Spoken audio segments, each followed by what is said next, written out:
And the rocket's red glare, the bombs bursting in air, gave proof through the night that our flag was still there. Oh, say does that star-spangled banner yet wave o'er the land of the free and the home of the brave?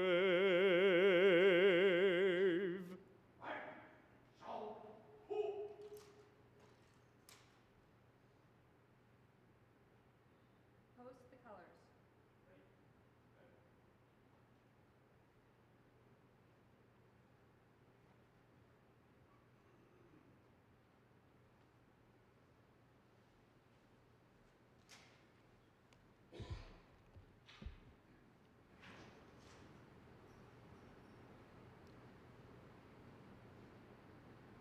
Please be seated, and thank you to the United States Navy Color Guard and Chief Sigmund for that wonderful rendition of the national anthem. We are so grateful for your presence here today and hope that you enjoy the program that we have in store for you for the next 2.5 days. A special thank you to EOUSA for their tremendous support in putting this summit together. I would also note that your agendas that you should have found on your seats show that the Attorney General will be speaking with you this morning. While this issue is a high priority for the Attorney General, he is unfortunately unavailable this morning, but he is scheduled to speak with you ahead of the Friday's headline speaker and is very much looking forward to addressing you then. The fight against the opioid crisis is one of the highest priorities of the Department of Justice and the entire administration. Our department-wide efforts are in fact key elements of our broader strategy for combating not only this crisis, but the threat posed by transnational organized crime. Our leadership measures our performance by whether we help bring the death toll down. Our Attorney General and Deputy Attorney General have set the tone, and it's inspiring to witness the hard work and dedication of our employees across the Department of Justice. Today, we're here to discuss our efforts to stem this epidemic through reducing the supply as well as the demand. This summit brings together United States attorneys, federal, state, and local officials, government and public health officials, policy leaders, and most importantly, families who have lost their loved ones to this vicious epidemic. Throughout this summit, we will have the opportunity to reflect on the obstacles we've overcome, on the new ground we're breaking every day, and on the challenges that still lie ahead as we work together to combat this crisis. At this time, it's my honor to introduce Deputy Attorney General Jeffrey Rosen. He has spent 30 years as a litigator in private practice handling cases all across the country. He is magna cum laude graduate from Harvard Law School and for several years was an adjunct professor at Georgetown University Law Center, where he taught professional responsibility. Previously, he served in a prior administration as general counsel of 2 different federal cabinet agencies, the Department of Transportation and OMB. He has also served the last 3 years as the number 2 official at 2 different cabinet departments, first as Deputy Secretary at the Department of Transportation, and now as Deputy Attorney General here at the Department of Justice. Ladies and gentlemen, please join me in welcoming Deputy Attorney General Jeffrey Rosen.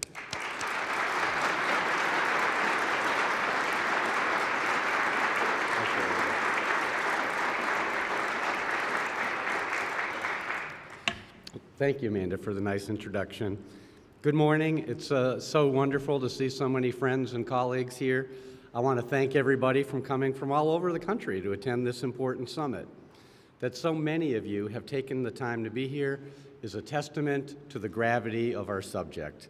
I'm honored to be here speaking with you as we discuss the Department of Justice's efforts to address our nation's opioids crisis. Since the year 2000, more than 400,000 people have lost their lives due to opioids. This staggering number of deaths has pushed drug overdoses to the top of the list of the leading causes of death for Americans under the age of 50 years old, and it's caused a decline of 2.5 months from U.S. life expectancy. According to the Centers for Disease Control and Prevention, more than 67,000 Americans died from drug overdoses in the year 2018 alone, and more than 2/3 of those were caused by heroin, fentanyl, and prescription opioids. Now, thanks to the leadership of President Trump, in March of 2018, the administration released the Initiative to Stop Opioid Abuse and Reduce Drug Supply and Demand, and since then, the number of fatalities has declined last year for the first time in more than 25 years. However, I think everyone in this room knows we still have a lot of work to do. Our department has no higher priority than keeping the American people safe. So addressing this issue is at the top of our agenda. The Attorney General reminds us of it often and is one of those issues that's always on our radar. The other aspect that I'd note right from the outset is this is truly a department-wide effort with everyone from the DEA, FBI, and our U.S. attorneys taking part and throughout the department, and of course colleagues elsewhere in the government. I'm grateful for the work all of you do every day in this area. You're all on the front lines working to defeat what seems like just an endless stream of drug traffickers and some really disgraceful doctors who intentionally overprescribe for profit. We would not be able to fight this fight without our U.S. attorneys and our opioids coordinators in every district. Your work with national, state, and local law enforcement is just so important and so valuable. Your tireless devotion is one of the many reasons that the administration has made the progress we have in combating this issue. This overall effort has been successful in implementing the initiatives on opioids to date, and we are seeing success. One such initiative is focused on dismantling darknet websites that allow some of the most prolific drug suppliers to peddle their poisons. In 2018, or beginning in 2018, the FBI established the Joint Criminal Opioid and Darknet Enforcement Team, also known as J-Code. Since J-Code's launch, there have been 2 successful, very large-scale busts that have taken hundreds of kilograms of drugs off the streets and dozens of darknet accounts offline. These darknet investigations will be further discussed during the summit. Another really important and noteworthy department initiative is Operation Synthetic Opioid Surge, or SOS, which focuses on illicit opioids in 10 districts with some of the highest opioids overdose death rates in the country. Our goal in those districts is prosecuting all readily provable cases involving synthetic opioids and to identify wholesale distribution methods. In the first year of the program, over 300 cases were charged in just these 10 districts, with many of the cases focusing on cases where the dealers were prosecuted for selling fentanyl that had resulted in an overdose death. We've seen many of the SOS districts charging the death-resulting cases where a drug dealer is held accountable for a fatal overdose. And indeed, there will be a presentation about this later in the summit as well. In addition, as another important initiative, the department has created the Appalachian Regional Prescription Opioid Strike Force, or the affectionate nickname ARPO, which is a joint law enforcement effort that pools the resources and expertise of multiple agencies to identify, investigate, and prosecute healthcare fraud schemes in the Appalachian region, which of course is one of the areas hardest hit by the opioid epidemic. Since its establishment in 2018, ARPO has charged more than 70 defendants across more than a dozen districts who are collectively responsible for distributing more than 40 million pills. These defendants were often medical professionals who were charged with Title 21 offenses, which carry very stiff penalties. So as you will hear during the summit, the ARPO Strike Force has also worked in partnership with HHS to ensure that when there is a takedown of dishonest medical professionals, patients are met by a team of public health officials who can refer them to legitimate medical providers or, if appropriate, addiction recovery services.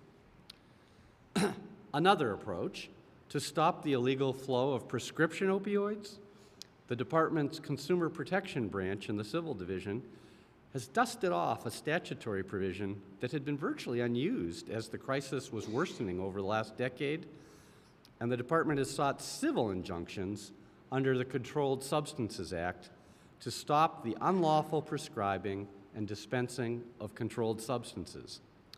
For example, when DEA data showed that 2 pharmacies in a small Tennessee town were dispensing enough opioids to supply a mid-sized city, we successfully enjoined the 2 pharmacies, their majority owner, and 3 pharmacists from continuing to dispense controlled substances. The complaint also sought monetary penalties and then was followed by a criminal action against one of the pharmacists. Unless wrongdoers get the message and stop this kind of activity, you can look for DOJ to bring many similar actions in the coming year. Now, due in part to the tremendous efforts by the Department of Justice and by our components and our colleagues at DEA, at FBI, DHS, USPIS, HHS, and others, we're starting to see some key results. For the second year in a row, there has been a decline in overdose deaths in the United States. Though the decline is modest, it is remarkable considering that we have historically seen, since 1990, a steady increase in overdose deaths. So reversing that deadly trend is a very important mark of progress. In addition, the DEA has also reduced by nearly 50% the aggregate production quota for 7 of the most frequently diverted controlled substance opioids since 2016. The number of prescriptions for those 7 opioids has decreased by more than 33% since 2017. This is a welcome relief after a steady increase in the overall national opioid prescribing rate that had started increasing in 2006. As another mark of progress, DEA's seizures of fentanyl have increased since 2016 by over 700%, a 7-fold increase. The department's prosecution of opioid-related offenses has reached record levels with more than 11,000 opioid prosecutions in the last fiscal year alone. And as you will hear today and during the summit, there will be no let-up in our efforts to combat this plague. Our successes, however, do not stop with these critical efforts that all of you have made in implementing the department's enforcement initiatives. Indeed, perhaps one of the administration's most imperative steps was the President's recent signing of the Temporary Reauthorization and Study of the Emergency Scheduling of Fentanyl Analogs Act. That's a mouthful. But what it does is it provides a 15-month extension of DEA's scheduling order of all fentanyl-like substances on a class-wide basis. And I don't need to tell all of you how important that legislation is. After all, an important part of what made it happen is that many of you engaged in education, in outreach efforts, wrote op-eds, issued statements, gave interviews, and explained the need for not only a temporary extension, but of permanent legislation to ban fentanyl analogs. The department's goal, of course, is to enforce our drug laws and keep these poisons off our streets. But ultimately, we are striving to keep more of our fellow Americans alive. We can't do that if the deadliest drugs fall outside of our laws. Now, while not every district has experienced the full wrath of fentanyl and its analogs, far too many districts have been inundated with these drugs, some of which can be up to 10,000 times more potent than morphine. So I want to personally thank all of you who contribute every day to the department's greater causes, regardless of whether your district is experiencing the same challenge as your neighbors, or if you are one of the ones who have other challenges but support the department's overall efforts. Either way, you are an important contributor to what we're trying to accomplish. and your support is critical to all of the department's achievements, but for example, and in particular, obtaining the 15-month extension of the legislation to ban the fentanyl analogs. And I have no doubt we will see another united effort when the time comes to again address legislation calling for a permanent ban. So, as federal prosecutors, those of you here who are federal prosecutors, let me say, you are the best in your field, and your number of successful prosecutions speaks for themselves. And as if that wasn't enough, in addition to the successful prosecutions, many of you are tackling the crisis outside the courtroom as well. You work to better inform the public about the dangers of opioids. You speak on panels, you speak to school children, you speak to vulnerable populations about the dangers of opioids. In your offices, your law enforcement coordinators are working regularly with your local and state partners to ensure that your federal resources are doing the most that they can to help the populations that we all serve. Your victim witness staff work with individuals who are the most impacted by this epidemic. You are all part of a community that is making a difference in people's lives every day. You help to protect the public, you help to stop the promoters of poison, you help to preserve lives that might be lost. So as we get this summit underway today, while we all know that there is much more to be done, I want to thank you, and the entire department owes you its thanks, for your unwavering devotion to doing all that we can to end this terrible opioids affliction. Our work continues. Thanks to all of you.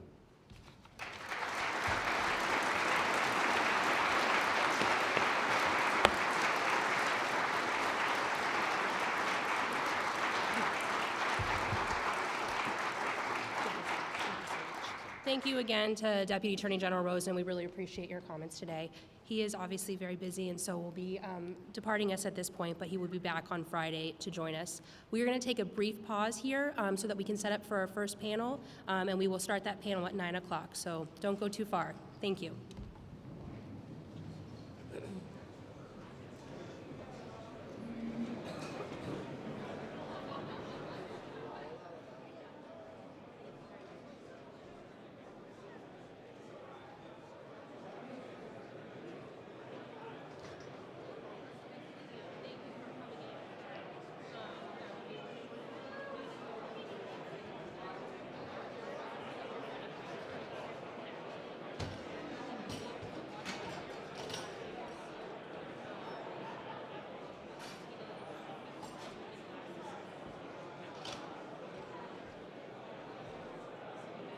You need me on here.